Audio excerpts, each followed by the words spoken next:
Olá pessoal, sejam todos muito bem-vindos a mais um episódio do podcast Conversas Acadêmicas. Para quem não me conhece, sou o Lucas, faço parte aqui do time de marketing da FADAT e também sou aluno do curso de Direito no 6º semestre. E no episódio de hoje a gente vai bater um papo com a Comissão Jurídica da OAB Ceará e vai ser dividido em 2 momentos, um formato diferente do que a gente já está habituado a fazer aqui no Conversas Acadêmicas. E nesse primeiro momento eu recebo Newton Medeiros, doutor em filosofia pela PUC-RJ, advogado, contador e franqueado WiseUp. E também a Gerlândia Silva, que é advogada, especialista em processo e direito penal e também especialista em direito previdenciário. Sejam muito bem-vindos. Nesse primeiro momento, a gente vai bater um papo a respeito dessa nova fase, desse novo momento da educação jurídica, né, do curso de Direito e a relação da proibição da modalidade EAD para o curso, tá certo? E aí eu já queria puxar um pouco, a gente, antes de começar a gravar, a gente estava conversando nos bastidores,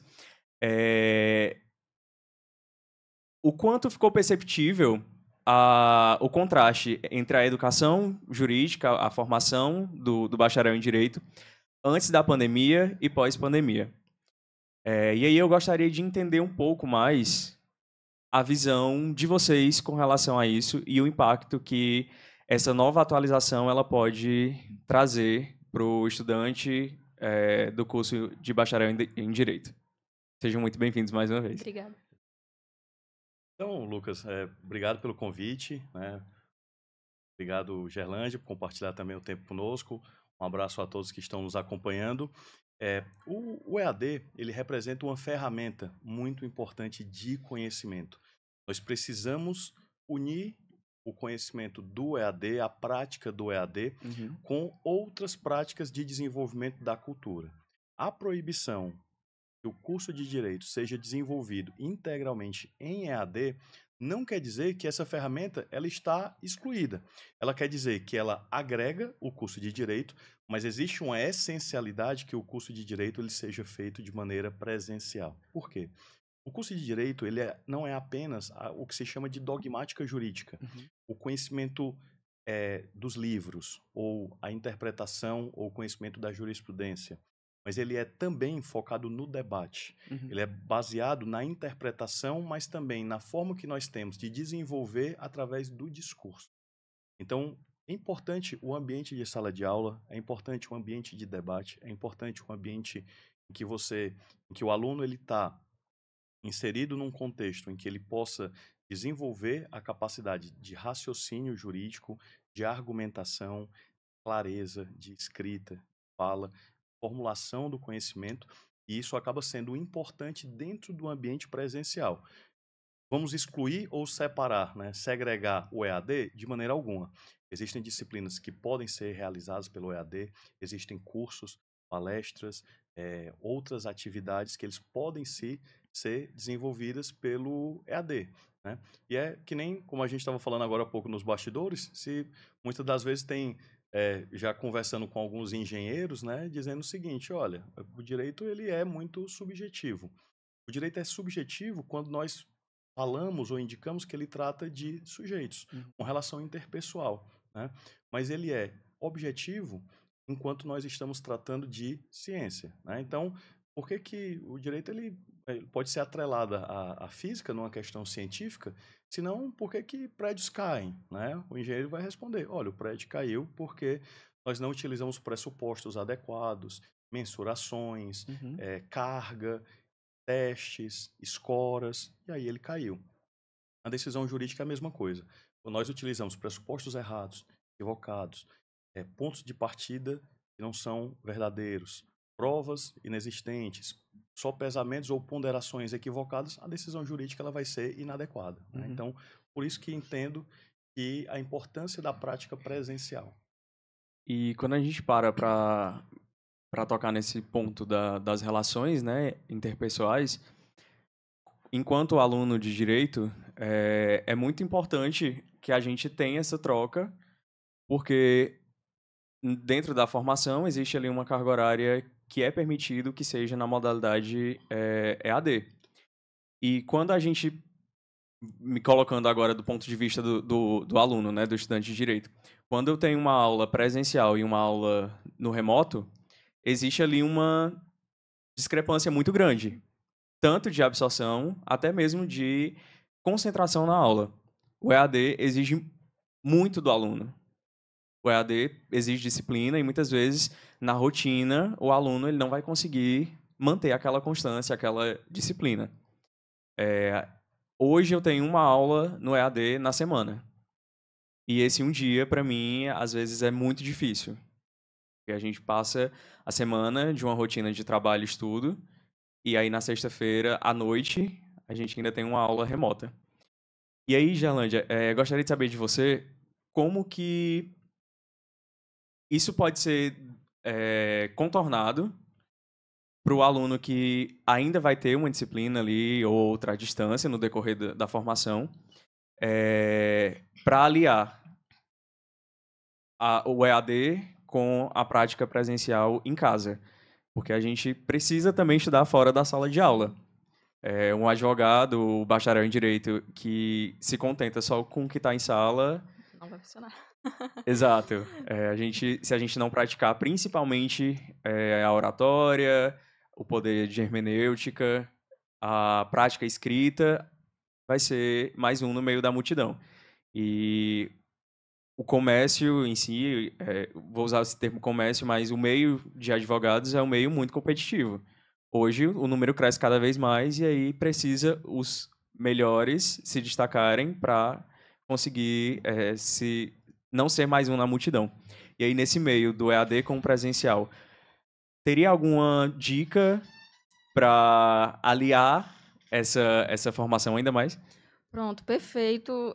Inclusive, está sendo um prazer participar, né, da gravação do podcast com uma temática que eu vivenciei na prática. Né, eu sou recém-formada, inclusive quero cumprimentar você e o professor Newton. Então, foi um período bastante desafiador, né, falando de época de pandemia. Eu estava ainda durante o curso da graduação e eu senti assim, uma dificuldade extrema, né, nesse sentido realmente de concentração e de participação. Eu sempre fui muito participativa em sala de aula, né? Gosto de estar contribuindo. E eu senti que aquela interação através da tecnologia, através das telas, acaba distanciando o papel realmente do aluno como colaborador também dentro da sala de aula. Né? Porque se engana quem acha que o ensino, principalmente o ensino jurídico, é feito apenas com o papel do professor.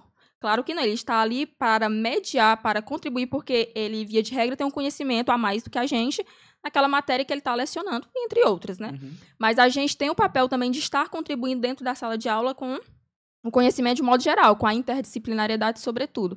Né? Então, essa metodologia EAD, ela acaba dificultando essa participação, tanto, às vezes, por a inacessibilidade tecnológica do aluno, ou mesmo pela vontade. Uhum. Porque...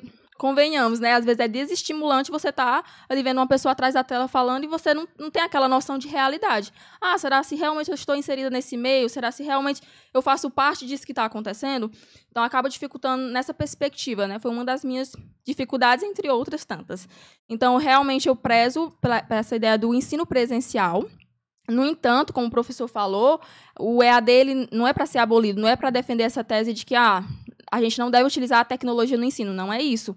Né? Inclusive, a gente vive uma sociedade que é altamente tecnológica e cresce nesse sentido. Então, a tecnologia ela deve ser, sim, nosso aliado. Mas a relação pessoal, a relação interpessoal, ela é muito importante, principalmente para a questão do bem-estar, saúde mental, também, que é uma discussão muito veemente hoje no meio social, né? Que é a questão da saúde mental mesmo das pessoas, dos estudantes do direito e do profissional, né? Operador do direito. Então, tudo isso toca com temáticas diversas que, às vezes, fogem da nossa área.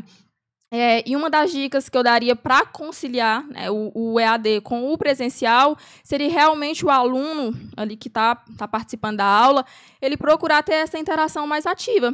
Ligar uma câmera, ligar o microfone, fazer perguntas como se realmente estivesse na sala de aula. Né? Participar de dinâmicas que às vezes são ofertadas, que ainda que sejam online, elas acabam funcionando. Então, realmente é ter o senso de pertencimento. Tentar assimilar aquilo como você faz na sala de aula.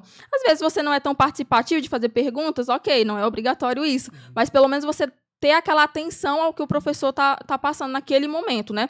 Evitar fazer múltiplas tarefas ao mesmo tempo, que a gente sabe que muitas pessoas conseguem fazer tarefas múltiplas, conseguem, mas não vai sair perfeito, não vai sair bem feito, né? Então, a gente busca no ensino a qualidade, né? Pelo menos eu prezo muito por isso, a qualidade do ensino. Não é apenas dizer, eu sou formado nessa profissão, eu sou advogado, mas se eu não tive um ensino de qualidade, como é que eu vou colocar aquilo na prática? Como é que eu vou contribuir socialmente também? Né? Então, é muito importante isso de você ter uma atenção voltada para aquilo que você está fazendo no momento. Se você está assistindo uma aula, EAD, mas se comprometa, está focado naquele momento, naquilo que você está fazendo. Então, acho que pode ajudar bastante, mas nada vai substituir o presencial. Principalmente a parte prática, os NPJs, né, para a gente, e outros cursos que também têm suas práticas. Então, é isso. Durante a terceira semana de Direito aqui da FADAT, uma das palestras foi focada sobre a vulnerabilidade algorítmica e a proteção ao consumidor. E aí o palestrante, que agora me falhou o nome, citou exatamente esse ponto de que na época dele, há 20 anos atrás, quando ele estava iniciando a sua carreira na docência, ainda tinha muita cultura dos livros, para pesquisar uma jurisprudência, para ver ali um entendimento doutrinário, e isso demandava muito tempo. Você citou que a questão da tecnologia como um aliado. E, de fato, a tecnologia hoje é um grande aliado. Mas ao ponto que se torna um grande aliado, ela também pode ser um vilão, porque a gente está conectado 24 horas, praticamente, porque até quando a gente está dormindo, se o telefone vibra, a gente pode acordar. E aí, no passo que tem ali a facilidade para consumir uma pesquisa mais rápida, doutrinária, um entendimento do Supremo, ali na palma da mão, outros meios podem desviar essa atenção. E aí, o presencial, acho que meio que quebra essa barreira. Porque você está ali no meio de uma sala de aula com 20, 30 pessoas e uma pessoa formadora, e o conhecimento acaba sendo meio que uma colcha de retalhos que vai ali sendo costurada a várias mãos, né? E eu acho que é um passo muito importante que deu no ensino jurídico, essa questão de barrar o EAD, um curso totalmente EAD, e dar ênfase e prioridade, de fato, na formação presencial do aluno. Queria agradecer, vocês por essa disponibilidade para conversar com a gente sobre o assunto. Foi um momento mais rápido, mas agora você que nos acompanha vai acompanhar a segunda parte da entrevista, que a gente vai falar sobre como a OAB se liga às universidades. Obrigado, tá bom? Obrigado. A gente que agradece. E agora, nessa segunda parte da nossa conversa de hoje aqui no Conversas Acadêmicas, eu recebo a doutora Vanessa Oliveira, que é presidente da Comissão Estadual de Educação Jurídica. Seja muito bem-vinda. E também a doutora Margarete Castelo Branco, advogada, especialista em Direito e Processo de Família e Sucessões. Seja muito bem-vinda, tá? Nessa segunda parte da conversa, a gente vai bater um papo sobre a função da OAB e os seus institutos na formação do estudante de Direito e também no apoio ao advogado.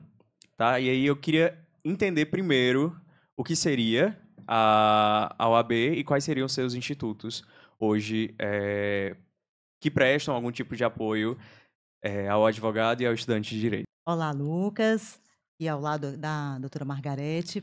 Meu nome é Vanessa Oliveira, como o Lucas já mencionou, e eu queria, antes de falar um pouco sobre o que você nos indagou, agradecer à FADAT, essa oportunidade, agradecer ao professor Francisco, coordenador aqui do curso de Direito da FADAT.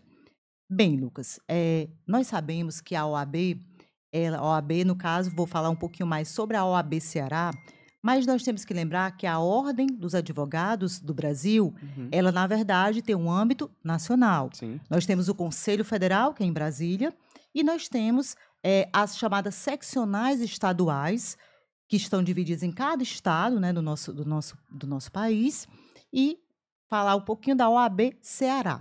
Da mesma forma como o Conselho Federal tem as subseccionais estaduais, nós temos, aqui na OAB Ceará, as nossas subseccionais regionais.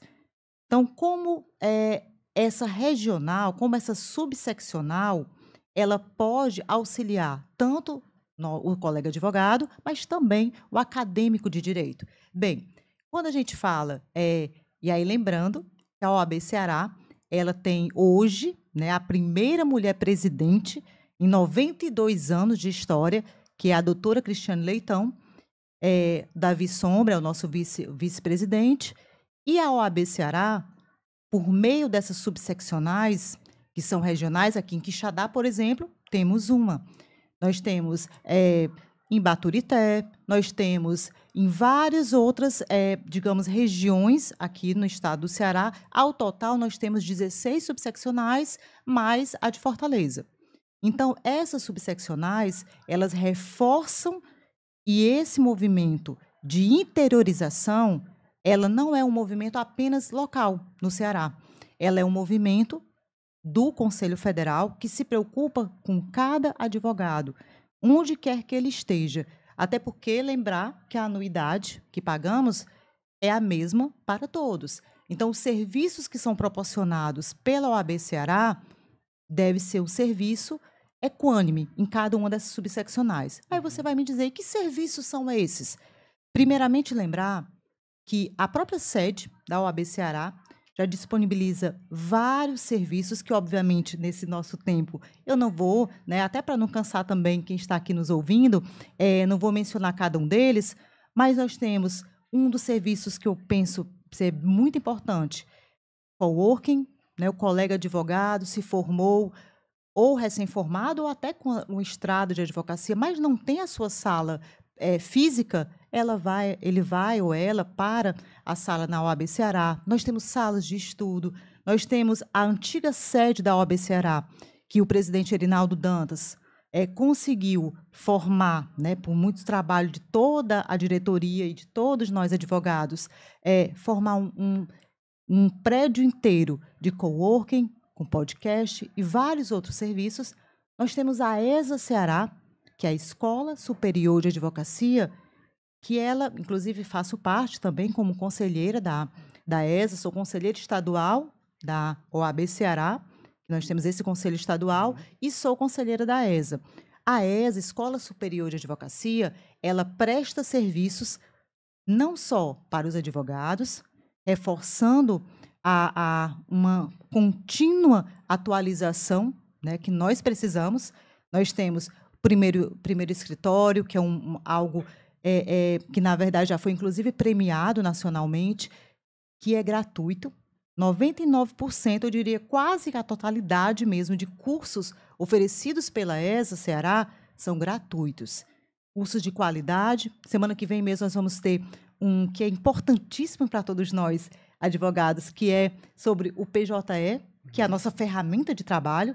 Então, a ESA ela proporciona gratuitamente, e eu reforço isso porque há algum tempo nós tínhamos, e eu digo já há algum tempo, antes, né, já há um bom tempo mesmo, porque desde o primeiro mandato do doutor Erinaldo Dantas, ele já teve essa preocupação social, de não cobrarmos. Por quê? Porque nós sabemos que a realidade da advocacia, ela não é uma realidade que nós temos ali valores, muitas vezes não temos como separar o financeiro para essa capacitação tão necessária. Então, houve essa preocupação, continua essa preocupação pela doutora Cristiane Leitão e pelo doutor Rafael Castelo Branco, que é o nosso presidente da ESA, foi já no mandato passado, é novamente o nosso presidente da Escola Superior de Advocacia. E nós temos a CAASE, a doutora Margarete vai falar um pouco mais sobre a CAASE. Então, nós temos, dentro desse sistema, além desse mote das subseccionais, que também tem as suas ESAs e as suas CAASEs, nós temos as comissões temáticas, que são mais de 100. Então, Lucas, para quem está nos ouvindo e é acadêmico de direito, às vezes nunca ouviu falar em comissão temática da OAB. Ora, nós temos mais de 100 comissões temáticas, desde comissão de direito de família, comissão de direito do trabalho, direito sindical, a nossa comissão que estamos aqui representando, que é a Comissão de Educação Jurídica, e vários, como eu disse, são mais de 100, são 118, salvo engano, atualmente, e o acadêmico, além do próprio advogado, obviamente, pode participar para o networking, para acrescentar mais ainda conhecimento, né, à sua formação. E isso é algo que basta ele entrar no site da OAB, tem um link lá de inscrição, faz a inscrição e certamente, né, nós temos assim, uma grande abertura democrática a partir do presidente Arinaldo Dantas de acesso aos colegas acadêmicos de direito, aos colegas advogados. E lembrar, quem faz parte de comissão temática é para o networking, é para estudar mais, é para se capacitar, mas também é para somar e agregar junto à sociedade, com eventos, com movimentos que fazemos ali junto às ruas mesmo, porque a comissão temática é o braço que une sistema OAB, institucionalmente falando, e a nossa sociedade. Então, para complementar, já que a Vanessa falou tão bem desse sistema OAB, eu vou falar um pouquinho da CAASE, que é a nossa caixa, mas, primeiramente, eu gostaria de dar um olá a todos vocês. Meu nome é Margarete Castelo Branco. Então, a CAASE, ela é nossa caixa de assistência, onde o advogado ele tem um apoio de poder, hoje tem um projeto de tirar a foto para o seu primeiro escritório, tem a parte psicológica, né, e está sendo tornando mais abrangente com outros profissionais, a parte odontológica, a parte recreativa, né? Então, hoje nós temos todo esse aparato na CAASE, inclusive para as subseções, a CAASE também vem desempenhando um papel importantíssimo no sentido de equipamento, né? De equipar, juntamente com a doutora Cristiane Leitão, todas as subseções. Foram dados recentemente vários computadores. Então, isso traz para a gente, como, por exemplo, advogado do interior. É de grande relevância porque o advogado que não tem um computador em casa vai poder ir à subseção e vai poder usufruir desse serviço, pagando o mesmo que a gente paga na capital, né? Fora isso, nós temos vários outros serviços que a própria OAB proporciona, né? Dentro da própria sede da OAB, nós temos cowork, nós temos a nossa sala de mediação e conciliação, que é bem importante. Nós temos o meu primeiro certificado digital, que também é gratuito. Eu costumo dizer que a OAB hoje só não dá o cliente, mas todo esse aparato assistencial, esse apoio para o jovem advogado, ela está fornecendo, né? Então, é como a Vanessa ressaltou, desde a gestão anterior, que era do doutor Arinaldo Dantas, e a doutora Cris vem desempenhando um papel importantíssimo nessa manutenção, até mesmo porque ela era vice-presidente dele à época, né? Então, a sintonia ainda existe. Fora essas questões, a gente também não pode deixar de falar das comissões temáticas, da qual também eu faço parte. Eu estou representando aqui a da Mulher Advogada, né, que é a nossa presidente, a Eliane Bezerra. Também da Mediação e Conciliação, que é a Dara Camila, minha presidente, juntamente com a Gabriele Lima. A gente costuma chamar de Gabi, mas enfim. E também da de Direito de Família, que é com a doutora Vládia Feitosa. Então, essas comissões são importantíssimas e convido a todos vocês a participarem, a tentar desempenhar um papel dentro delas também, porque com essa aproximação que a jovem advocacia consegue, né, chegar de uma maneira mais eficiente no mercado de trabalho, né? E também trazer, e quando você é aluno e vem para esse sistema, conhecendo, fazendo esse network, entendendo, é mais fácil de você chegar a um jovem advogado com a visão ampla. E aí traz a ESA com o meu primeiro escritório. O ano passado também, na Comissão de Mediação e Conciliação, nós fomos premiados, também não posso deixar de falar, do Conciliar é Legal, o prêmio do CNJ, onde a nossa comissão tentou fazer colocar, no caso, a mediação em todas as comissões da nossa OAB, do nosso sistema OAB, né? Até mesmo porque a mediação e a conciliação é um instituto que hoje é necessário na advocacia e até mesmo nas nossas relações interpessoais. E, muitas vezes, os advogados desacreditam do Instituto por achar que é uma concorrência da advocacia, mas, na realidade, ela integra a advocacia. E aí nós fizemos essa inclusão, né, inclusive com vários cursos, a gente chamou o Super GT das comissões, e foi um sucesso, graças a Deus, e nós chegamos a ganhar o OAB Concilia.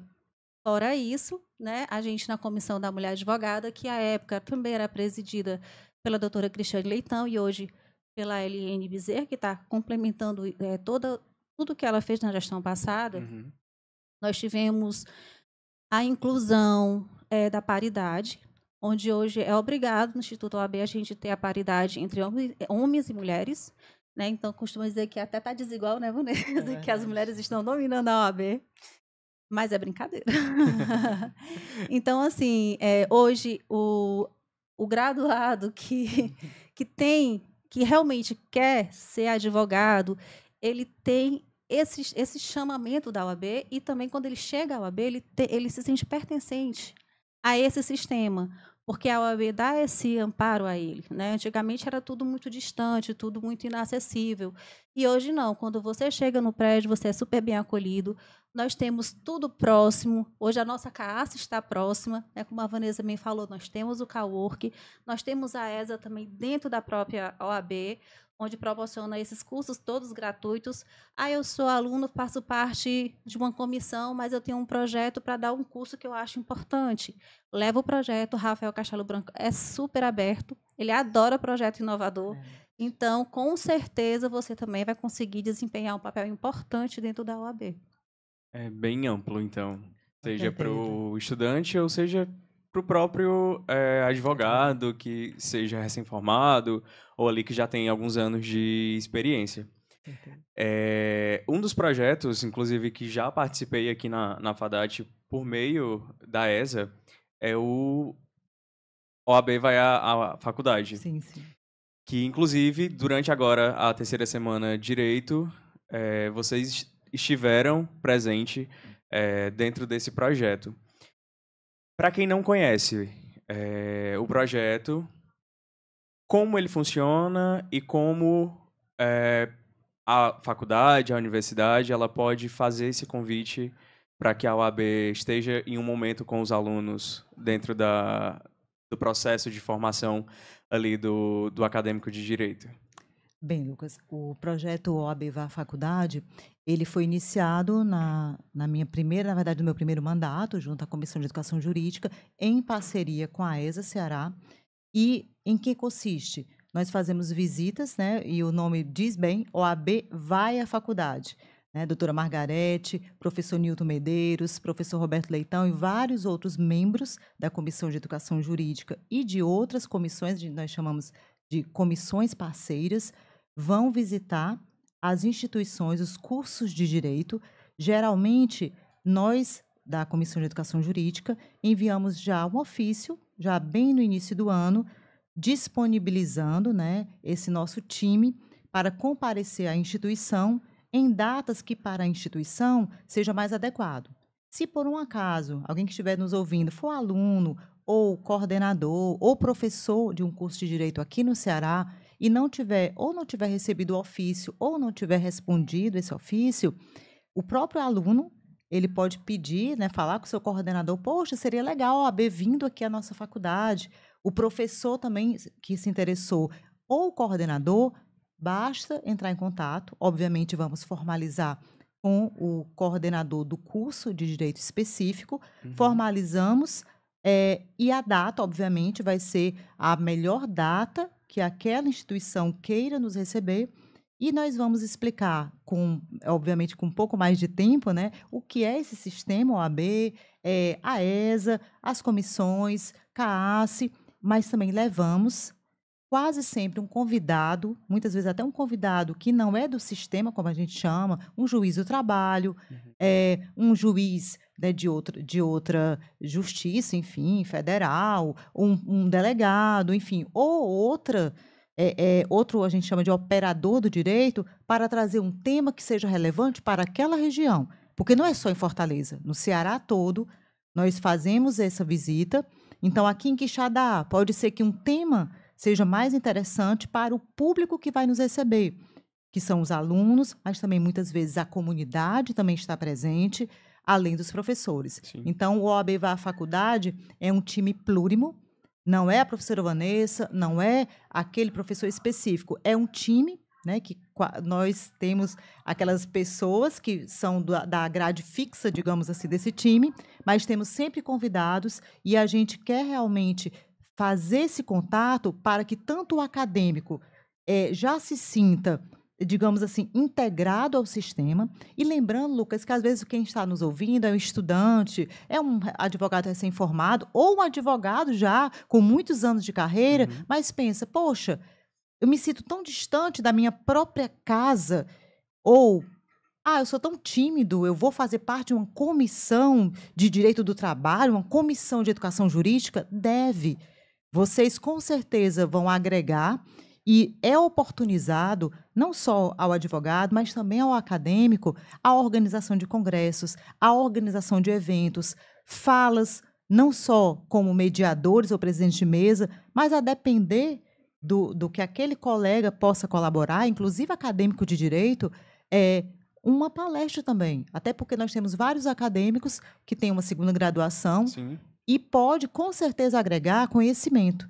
E lembrar, Lucas, que tanto nós, que fazemos parte como conselheiro, presidente de comissão, como vocês que esperamos recebê-los na nossa casa, que é realmente nossa casa, é um trabalho voluntário. Sim. Aí você pode pensar, mas, doutora Vanessa, por que você, a doutora Margarete, o doutor Newton dispensam esse tempo de forma voluntária? Porque, vejam, no nosso caso, eu acho que também gostamos muito. Eu, pessoalmente, eu tenho certeza que todos que estão aqui nesse podcast, porque estamos aqui com um time, né, para deixar claro para quem está nos ouvindo, mas também lembrar que quanto mais nós, enquanto instituição, nós nos fortalecemos, mais a nossa profissão, que já é uma profissão que exige tanto de cada um de nós e que muitas vezes tem um olhar desconfiado por parte da sociedade e que algumas vezes, infelizmente, com um pouquinho de razão em alguns casos pontuais, a nossa classe ela fique mais forte.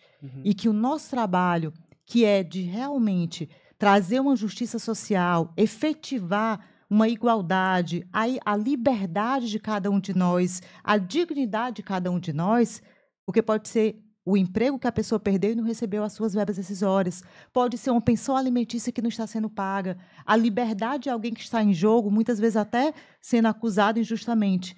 Quanto mais forte a nossa profissão ela ficar por meio dessas atuações institucionais, todos nós ganhamos. Sim. E lembrar que esses cargos são temporários. Estamos hoje, amanhã serão outros colegas.